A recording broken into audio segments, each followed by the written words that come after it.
आजकल बिहार झारखंड अब नहीं दबेगी आपकी आवाज। आज यानी 22 नवंबर को 7वीं से 10वीं जेपीएससी पीटी परीक्षा परिणाम में साहेबगंज, झारखंड के साहेबगंज का रोल नंबर अभ्यर्थियों के सफल होने की जांच करने हेतु झारखंड यूथ एसोसिएशन के पदाधिकारी व अभ्यर्थी विनोद नायक, गुलाम हुसैन व सफी इमाम पहुंचे साहेबगंज के पीजी हॉस्टल में और आक्रोशित छात्रों ने आखिरकार कह दिया कि परीक्षा में खूब हुआ भ्रष्टाचार। बताते चले कि उन्होंने छात्रों ने कहा कि परीक्षा में भ्रष्टाचार हो रही है और इसका रहस्य उद्घाटन उन्होंने कर दिया। 23 नवंबर को रांची पहुंचकर आंदोलन में भाग लेने की बात भी कही। देखिए ये खास रिपोर्ट। आप कितना मेहनत किए हैं, कितना दर्द झेले हैं, रात भर रात जग जग के आपने स्टडी किया है और उसका आपका सफल परिणाम नहीं मिल रहा है। कोई परिवारवाद, भाई भतीजावाद के माध्यम से घुस जा रहा है, मतलब आपकी सीट को वो खा जा रहा है। तो ऐसे में आपकी आंखों में दर्द दिख रहा है, वही दर्द आप लोगों को बताइए। जी नमस्कार, मैं फॉरेस्ट रविदास साहेबगंज से बोल रहा हूँ। मेरा एग्ज़ाम जेपीएससी का 19 सितंबर को हुआ था। मैं सन जोसेफ में एग्ज़ाम दिया था अपना। मेरा पेपर 1 में 58 नंबर आया था और पेपर 2 में आया था 44 नंबर आया था। 102 नंबर के बावजूद मेरा सिलेक्शन नहीं हुआ। और बगल के सेंटर में लगातार छात्र जो है कि सीरियल वाइज पास किए हैं, तो इसमें तो गड़बड़ी तो हुआ है। तो इसका जांच अगर होना चाहिए, अगर नहीं होता तो हम लोग महा आंदोलन करेंगे, बस इतने कहेंगे। 23 तारीख को रांची में बहुत बड़ा आंदोलन हो रहा है, उसके लिए आप क्या प्रतिक्रिया देंगे? प्रतिक्रिया देंगे कि हम भाग लेंगे उसमें, जैसे भी बढ़ चढ़ के भाग लेंगे और इसको पूरा विरोध करेंगे। अच्छी तरह से जाँच हो या तो जेपीएससी रद्द किया जाए। जैसा कि आपको अभी अंदाज़ा हो गया होगा रविदास जी के बात से भी कि 102 नंबर लाने के बावजूद उनका चयन नहीं हुआ और उनसे मिलकर लगा कि कितनी मेहनत की थी उन्होंने इसके लिए।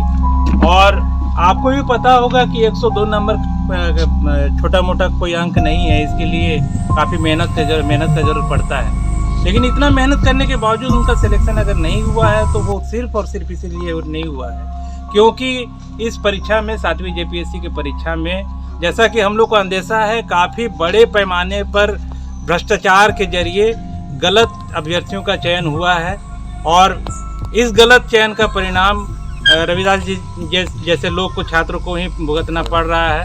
और आने वाले समय में अगर ये विरोध नहीं दर्ज होता है तो इस तरह मेहनत करने वाले छात्र उसके शिकार होते रहेंगे। तो इस सिलसिला को ख़त्म करना हर एक सामाजिक दायित्व समझने वाले छात्र के लिए, व्यक्ति के लिए बेहद ज़रूरी है। और ये जो संघर्ष चल रहा है 7वीं जेपीएससी को रद्द कराने का जो एक संघर्ष चल रहा है, उस संघर्ष को कामयाब करना बेहद ज़रूरी है ताकि आइंदा से जो जायज़ मेहनत करने वाले विद्यार्थी हैं उनको उनके मेहनत का परिणाम मिले और गलत लड़के नहीं चुने जाएं। छात्र एकता जिंदाबाद। आप सबको पता है कि किस तरह से 7वीं जेपीएससी में लगातार गड़बड़ियाँ हुई, अनियमितताएँ हुई हैं और अभी हम लोगों ने यहाँ पे लगातार पीजी हॉस्टल के तमाम अभ्यर्थियों के साथ मिले हैं, वहाँ से बातचीत किए हैं, तो उनकी आंखों में वो दर्द भी दिखा है कि लगातार इसमें गड़बड़ियाँ हुई हैं। वो लोग जिस सेंटर में एग्ज़ाम दिए हैं वहाँ पे उन लोगों का किसी का नहीं हुआ है और वो वही सेंटर से जहाँ से एग्ज़ाम दिए हुए अभ्यर्थी, गड़बड़ियाँ वहीं से सेंटर से हुई थी, लेकिन उन लोग का नहीं हुआ बल्कि किसी एक कमरे में ही हुआ है। वो उस सेंटर से पास होने वाले केवल एक ही कमरा था और उसके बाद साहेबगंज में फिर बहुत सारे ऐसे सेंटर हैं जहाँ से एक भी अभ्यर्थी पास नहीं किए, लेकिन उसी कमरे से अनेकों अभ्यर्थी पास कर गए। उनका जो क्रम था, जो कोड था उनका 5234 का जो कोड था, उस कोड के बाद एक ही बार 5234 का पूरा कोड ही बदल जा रहा है। तो बताइए कि तुरंत हम लोग यहाँ से उसी सेंटर से निकलने के बाद सीधे इस जिला से ही बाहर निकल जा रहे हैं। और अगर एग्ज़ाम हुआ और एग्ज़ाम होने के बाद जो वहाँ पे रिजल्ट आए हैं तो रिजल्ट में सिर्फ वही स्कूल कैसे पास हो सकता है? बाकी साहेबगंज के कोई भी युवा पढ़ने वाले नहीं थे क्या? शक जा रहा है हमारा, वो शक क्यों ना जाएगा? यहाँ भी सेंटर पड़ा था इस स्कूल में, इस कॉलेज में, लेकिन यहाँ भी एक भी अभ्यर्थी पास नहीं कर पाए। तो बताइए, बड़े बड़े कॉलेज में नहीं पास कर पाए और वहाँ पे पास कर पाए। और ऐसे भी हमारे बहुत सारे साथियों से बात करने के बाद पता चला है कि वहाँ पे सीसीटीवी कैमराज था लेकिन कैमराज ऑन नहीं था। और दूसरी बात की जो क्वेश्चन का जो जो क्वेश्चन बुकलेट आया था, क्वेश्चन बुकलेट पहले से ही खुला हुआ था, उसका जो प्लास्टिक सील था वो पहले से ही खुला हुआ था। तो ऐसे संदेह के घेरे में खुद वो स्कूल खड़े होती है और इस पे आयोग को संज्ञान लेना चाहिए, सरकार को इस पे अपना जिम्मेदारी लेना चाहिए, अपना जवाबदेही सरकार की बनती है। इसलिए सरकार से हम मांग करते हैं कि अविलंब आप 7वीं जेपीएससी का जो परीक्षा है इसे निरस्त करें और इसे दुरुस्त करके फिर से इसे पुनर्आयोजित करें। आपका परिचय? मैं गुलाम हुसैन, जेपीएससी पास अभ्यर्थी बोकारो से। हुए थे बट मेरा नहीं हुआ, क्योंकि मेरा 108 नंबर होने के बावजूद भी और हम एसटी कैटेगरी से इसके बाद भी नहीं हुआ है और हम मेंटलिटी बहुत हरासमेंट हुए हैं। इसका ये जिम्मेवार जीपीएससी गवर्नमेंट और हम ये पूरा सिस्टम का फेल्योर मानते हैं, क्योंकि इतना ये मानसिक रूप से प्रताड़ना है एक तरह से। इसका जिम्मेवार कौन लेगा? क्या वो स्टूडेंट का गार्जियन लेगा या तो ये गवर्नमेंट लेगी?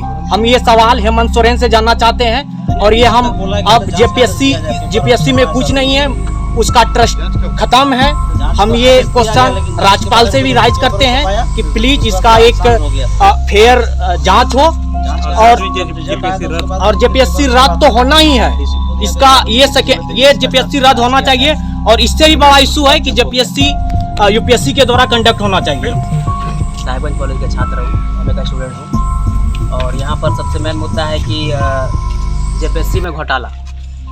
और हमने भी एग्ज़ाम दिया तो जिस प्रकार से एग्ज़ाम होनी चाहिए उस प्रकार से एग्ज़ाम हुई नहीं।